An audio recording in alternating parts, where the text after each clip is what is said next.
United Nations Children's Fund revealed on Friday that the number of children displaced by violence in Haiti rose by 48% in less than a year. The people and government of Venezuela are preparing for the first popular consultation in the year 2025. In Colombia, after the Security Council held on Friday in the Department of Santander, the government announced that it would decree a state of internal commotion in the area. Hello, welcome to From the South. I'm Luis Alberto Matos from teleSUR studios in Havana, Cuba. We begin with the news, and we do so in Haiti. The United Nations Children's Fund revealed on Friday that the number of children displaced by violence rose by 48% in less than a year. According to the multilateral organization, 1 out of 8 children is a displaced person, and it's estimated that there are currently more than 500,000. Its executive director, Kathleen Russell, was categorically affirming that this is a horrible time to be a child in Haiti.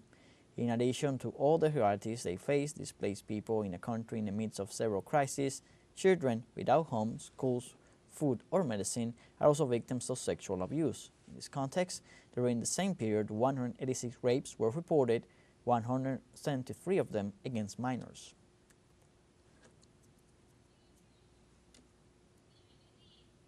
And in Cuba, President Miguel Diaz-Canel said that innovation is the way, and the many works collective, such as the Fructuoso Rodriguez Orthopedic Hospital, are demonstrating it. Correspondent in Havana, Fabiola Lopez, has all the details. Havana's orthopedic teaching Hospital Fructuoso Rodriguez a long time ago made headlines in the press for being the institution where the partial hip prosthesis, created in Cuba, are implanted. This time it is in the news again on the island. Now for the revolution it is undergoing in its medical services, research and innovation, and patient care.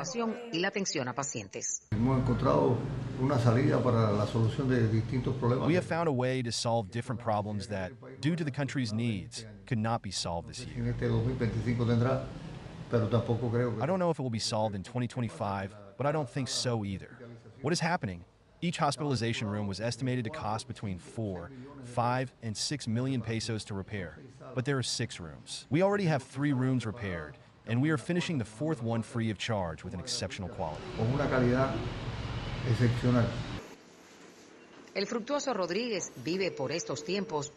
The hospital is living at this time a new experience of a joint trade between medium and small state and private companies, diverse institutions, and the Revolutionary Armed Forces for a capital repair in times of blockade and maximum pressure. Jolly, a small and medium-sized food and beverage company, is one of the private companies that have joined the initiative. As a private micro and small business, we have made a disinterested contribution to the hospital and the services and everything that can be improved. It is a very nice project. I liked it from the first moment, and we are here body and soul giving ourselves to this project. So far we have repaired 3 recovery rooms for patients. We have done the hydraulic part and the constructive part, the painting part. We have contributed with the hospital's food, with the cold chambers that there was no cold chamber to maintain the food.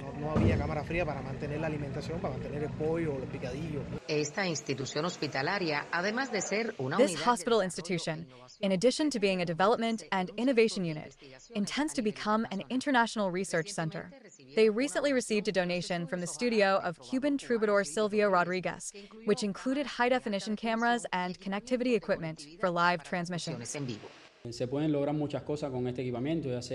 Many things can be achieved with this equipment, either the transmission of these images to the hospital for teaching purposes and some other objectives that are of interest to the hospital,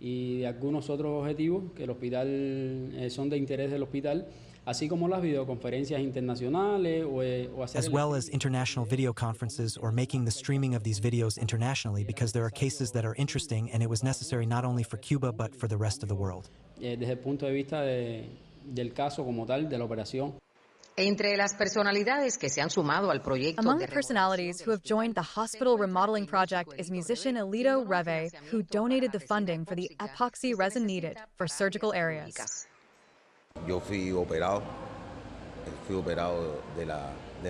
I had hip surgery.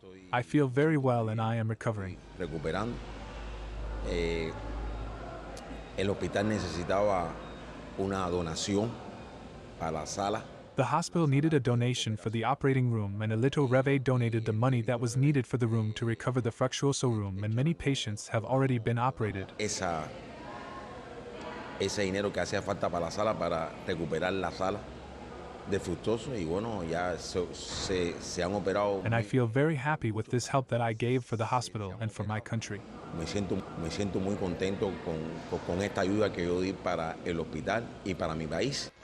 As if that were not enough, just a few meters away from the hospital, with the contribution of the armed forces, this organoponics was built with houses made of covered roofing for the feeding of workers, patients, and their families. The times can be complicated, said the president of the country, but he warns that they can be overcome, and they are overcome when working with intelligence.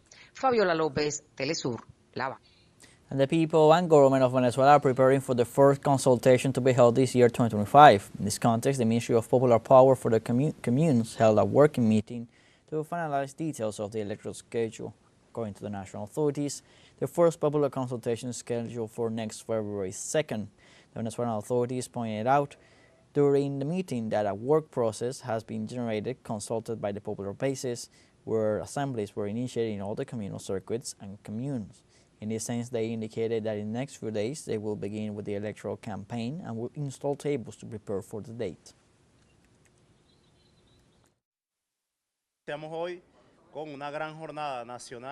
We started today with a great national day of popular assemblies in all the communal circuits, communes, communal councils that will last until next Monday. Our people who have prioritized projects will begin to discuss them in the assemblies and will bring their ideas and proposals, and they will be received in a system that we have where all this information will be sent. In the next few days we will also be doing the whole electoral campaign process, installing the polling stations and preparing ourselves so that February 2nd will be a day of participative democracy and an electoral party where millions of men and women will go to their polling stations to vote for their projects and immediately receive their resources and continue executing very important works in all the communities, especially to solve problems of public services, economic development, and youth projects. For his part, the Vice President of Organization of the United Socialist Party of Venezuela, Pedro Infante, said that next January 21st, the projects that will go to the consultation must be approved, assuring that this year will be extraordinary for the people's power. There are 16 days left. Attention community members, attention communal circuits. 16 days of development of the electoral chronogram that corresponds at this precise moment. Well, they are developing assemblies in each of the communal councils, more than 46,000 communal councils in assemblies in each of the communal circuits, more than 5,000 communal circuits, assemblies for the submission of projects. The people have a project for public lighting, viability of public services for entrepreneurship or different health and sports projects, for the issues and needs that our people have in each of their communities. So we have today, tomorrow Saturday 18, Sunday 19, Monday 20, Tuesday 21. Until Tuesday 21, the projects that will go to popular consultation next Sunday, February 2nd, must be submitted and approved. These projects will be loaded into the system established by the National Electoral Council, the governing body that organizes the elections in our country. We have our first short break coming up, but remember you can join us on TikToks where you'll find news in different formats, news updates, and much more. We're going to be right back. Stay with us.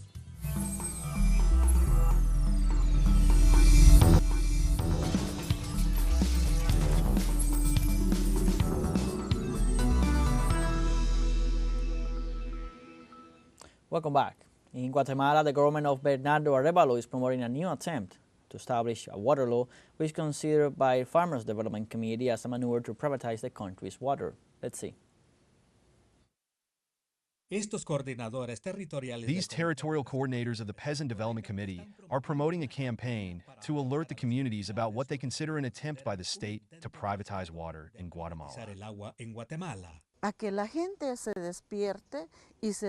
This is for the people to wake up and realize what is happening,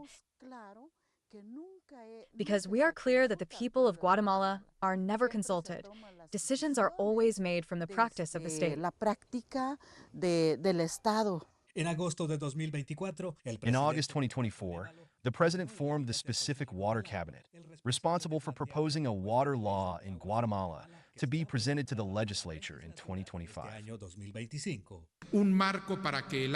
We will create a framework so that water, this invaluable resource that abounds in Guatemala, is used by all for the benefit of all.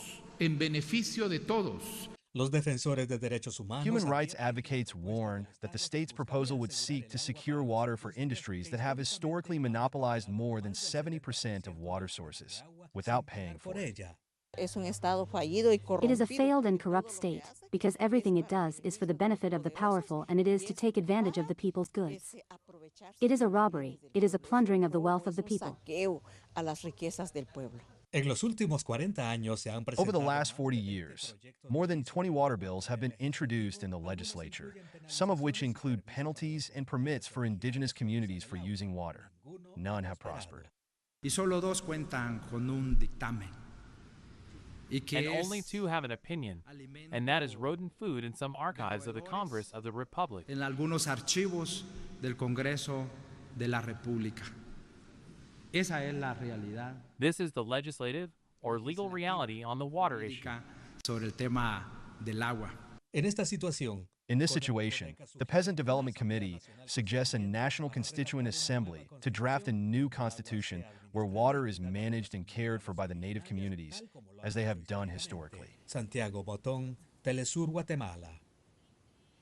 Moving on to Colombia, after the Security Council held on Friday in the Department of Santander, the government announced it will decree a state of internal commotion in the area. The clashes between the National Liberation Army and dissident factions of the Revolutionary Armed Forces of Colombia have led President Gustavo Petro to lead this meeting to address the situation in the Catatumbo region, where so far there have been 30 deaths, about 20 kidnapped, and numerous displaced people in cities of the same department. The meeting granted extraordinary powers to the head of state to adopt measures that will lead to the re-establishment of order in the area. Other measures and decisions taken during the meeting, including the establishment of the state of internal commotion, will be official through decrees in the next hours.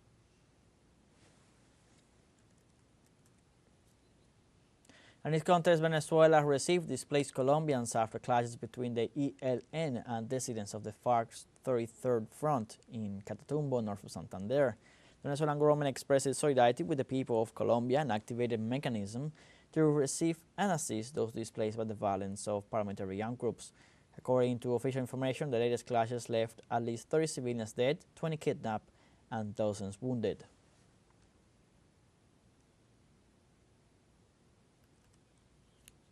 And the Constitutional Court of Ecuador upheld the ruling that annulled the 5-month suspension imposed against Vice President Veronica Abad. The highest instance determined that public positions of popular election cannot be removed nor suspended through administrative processes, as the Ministry of Labor did in November. The decision supports that taken by a judge who denounced threats and intimidation by collaborators of President Daniel Noboa, who has used all the resources at his disposal, not necessarily legal, to prevent the vice president from assuming the presidency of Ecuador during his leave for the electoral campaign, as dictated by the Constitution.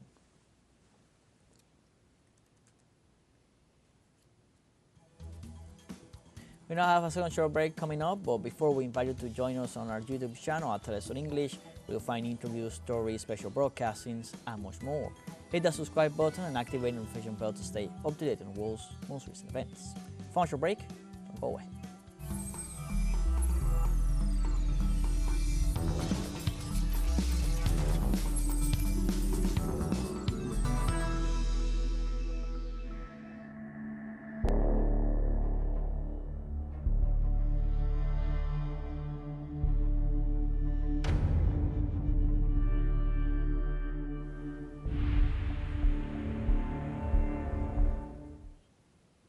Welcome back. The United Nations Relief and Works Agency for Palestinian Refugees near the Middle East has confirmed that its schools, health centers, and hospitals will open normally on February 1st, 2025, despite restrictions imposed by Israel. Philip Lazarina, UNRWA Commissioner General, emphasized that these limitations will not directly affect operations in Gaza, although activities in East Jerusalem will be compromised due to the total ban on operations in that area. Lazzarini criticized the Israeli campaign against UNRWA and rejected the proposal to replace it with other UN agencies, arguing that none has the capacity to adequately care for the more than 650,000 Palestinian refugees.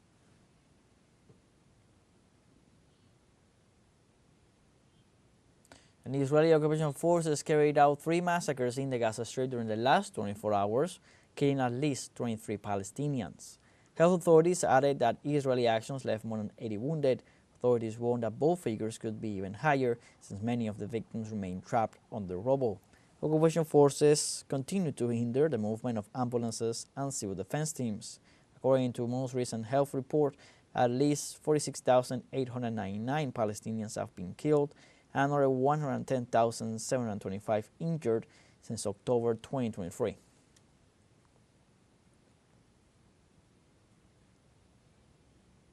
Meanwhile, the Israeli Ministry of Justice published the names of at least 735 Palestinians who will be released as part of the ceasefire agreement in the Gaza Strip.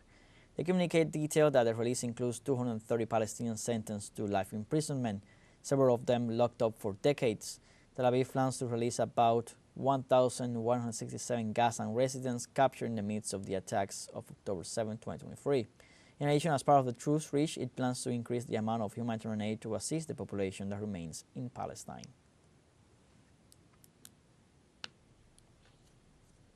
And in Bolivia, activists gathered in front of the Argentine embassy to protest against the genocide perpetrated by the Israeli regime against the Palestinian people. During the day, citizens raised Palestinian slogans and banners against the repression that some governments, such as that of Javier Milei, a recognized ally of Zionism, applied to activists who denounce Israeli crimes.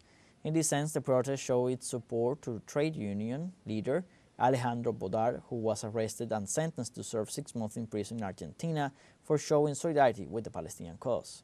It's important to note that the agreement will come into force on Sunday, January 19th, and yet Israel continues with its attacks and bombings.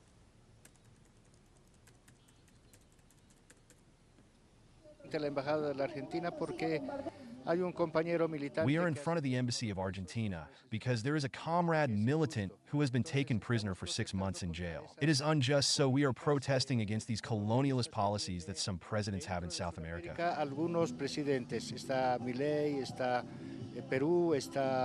There is my law, there is Peru, there is Ecuador. We also have to go on fighting little by little. We have to win over the people as well as the militants and the public in general. We are anti-colonialists. We do not want colonies to exist.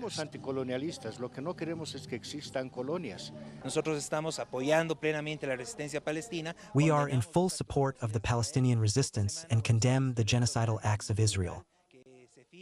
This week, a ceasefire agreement was reached, but Israel continues bombing the people who celebrate that there is going to be a ceasefire, and Israel bombs them, killing children, as it has been doing for more than a year in the most brutal way, and women as well. With respect to the murder that we have seen against journalists and doctors from Bolivia, we pronounce ourselves against all this genocide that is being committed, which is not only in Palestine, but is spreading. The Israeli attacks in Lebanon and Syria, we condemn all of this.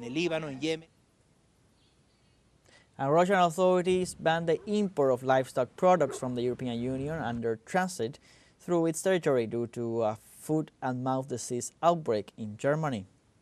The decision follows the confirmation by the German Agriculture Agency, Rossel-Justnatz-Sur, of the first outbreak in a farm in Brandenburg near Berlin. Restrictions were also implemented in several Latin American, European, and Asian countries, while Belgium, Ireland, the Netherlands, and Poland tightened controls to prevent the spread of the disease.